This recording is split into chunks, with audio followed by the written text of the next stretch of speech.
so excited to have another Humans First. Heather Younger is the founder and the CEO of Customer Fanatics, an organization that inspires and trains leaders to put their employees first. She's certified as a DISC coach. She's certified as a trainer in emotional and social intelligence. She consults, she coaches, she does leadership development work with organizations all over the world on strategies of how to improve employee engagement. And I'm so glad to be here with you too, during a time that really is, people like to say crisis. It drives me bonkers to use words like that because it does something to my mindset when that happens. And so today when I talk about intentionality, it really is about really a mindset and being intentional about how we frame things in our life. So that picture that you saw was a TED Talk that I had done on transforming adversity into opportunity, and it relates to my personal story. And I'm going to say this quickly because I want to get into some of the breakout sessions. But I'm a product of interracial interfaith marriage. My mom is white and Jewish. My dad is Black and Christian. And when I was growing up, I was really the black sheep of the family, no pun intended. It was one of those things. It was intentional on their part to keep me outside of the family circle.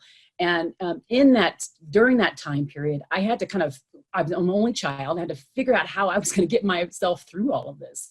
And it took me some years, and I had all these feelings of not being good enough. And I had all these feelings of basically not being worthy inside of that space. And then over the years, I've had other adversities that has hit me, but I've had to kind of reframe that background so much. And the reframe for me, what that means is I take all of these like feelings of not being good enough and all of the negative and kind of irrational thoughts that come from a background like that and so much more. And I turn it on its head and I flip the switch in my head that says, well, wait a second, it's actually their loss that you aren't in that circle. It's not your loss. They didn't get to have you. Other people got to have you. And so I've kind of done this type of thing. I was laid off from a job and I reframed what happened. And so reframing, I know you as coaches are really familiar with this, but I don't know if your clients are familiar. And maybe you don't use it, like someone said earlier, for yourself as much as you should. And so while we might all of us do automatic reframing and that just happens kind of like this. There's this intentional idea about reframing. So there's so many ways that I know that the world outside of me is outside of my control. Being intentional in my mindset and how I show up every day is completely inside of my control. And so I think, as coaches, I am a coach as well. And I have to know when I show up to that client, I could be feeling underneath it all, down or tense or whatever it is. And I want them to know that I'm human. But at the same time, I need to show them a certain level of strength and compassion, a certain level of empathy, right? And kind of standing in that ground, understanding where I need to be for them. And that's the thing, is we have to be reflecting on ourselves as coaches, and then we have to be helping them reflect on where they are in their current state. And so when we think about adversity and we think about the stuff that, a lot of us have in our past, we have had to kind of, for survival, overcome, right? We've had to do it for survival. But how about thinking about it more intentionally? And so that's what I want to do right now. I want everybody to go in, and I don't know if I haven't spoken as long as I said, but I think that the breakouts may take longer. And so I want to have people go in breakouts. And I think we're doing pairs, right, Erica? It's 2 and 2. Okay. So what I want to happen is I want to have one person, and go back and forth, share maybe something that they have just not been able to move past. So like for me, that idea of not being good enough, by the way, pervades my life, but I continue to reframe intentionally, constantly away from that feeling to, all of that propels me forward to achieve the dreams and the things that I want to do. So I look at it, I turn on its head and I see it as an opportunity and I let it propel me forward. So when you're in that breakout, if you can tell the person something that you weren't able to move past, and you're a coach, so hopefully you can be vulnerable in this space to do this, and then have the other person go, I can acknowledge what it was that actually happened, because we can't run away from it or we wouldn't be human, but acknowledge it and then say, but let's talk about what it was that from a rational perspective, take the emotions out of it. What did you gain from this thing that maybe you were having a hard time moving past? And then take some minutes from that and then have the other person reciprocate.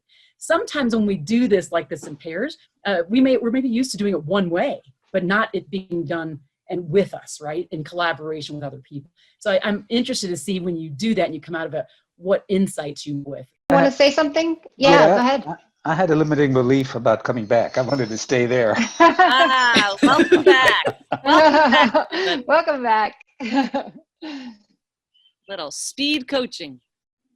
Yeah. You know, you never know how that's going to go. Number one, because it is speed. And this is something that you could imagine with any of us that has had adversity or have challenges, this takes years. And so while many of us may be doing like automatic reframing, we have to be more intentional about it. So it's really thinking it, like right when it's happening, go, okay, how long am I going to let myself sit in my own pity party?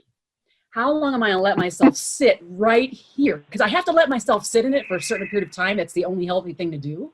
I have to recognize my feelings. And so we didn't get to that point because it was so fast. And it was like, okay, that's great. Yep. And here's what you do. Right. But we can't necessarily always, especially with our clients, popping straight to a solution gets us nowhere. We need them to understand and recognize their feelings. And then the time where they recognize their feelings, we have to help them then bridge over to the place that helps them to their journey of understanding and getting out of the place where they're at.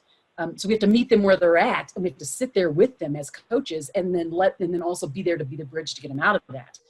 One of the things I'm going to try to show this because but I don't know if I'll be successful. Let's see. You guys will tell me if it shows up or not. Can you see it at all, or is it covered? Just say yes or no. Yeah. Yep. Okay. So I don't have it in the presenter view, but so I wanted to show you this mostly because the backstory that I gave you, all that adversity for me actually turned me into quite an empathetic and caring person. So I'm able to sit in people's pain because I had my own pain. So it actually helps you to be someone who's had adversities and challenges because you're able to then meet your clients where they're at. So I have this podcast called Leadership with Heart. I'd love all of you to join in and listen to all the leaders that I interview on that. They're amazing.